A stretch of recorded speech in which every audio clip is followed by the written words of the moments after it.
Fuck you, any mom, any sister, any job, any broke ass car, and that's shit you call art. Fuck you, any friends that I'll never see again. Everybody but your dog, you can all fuck off. I swear I meant to mean the best when it ended. Even tried to bite my tongue when you started shit.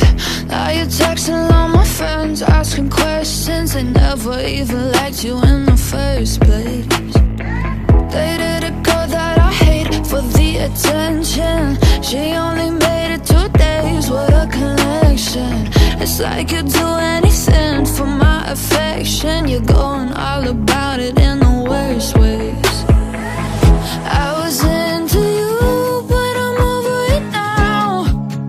And I was trying to be nice, but nothing's getting through. So let me spell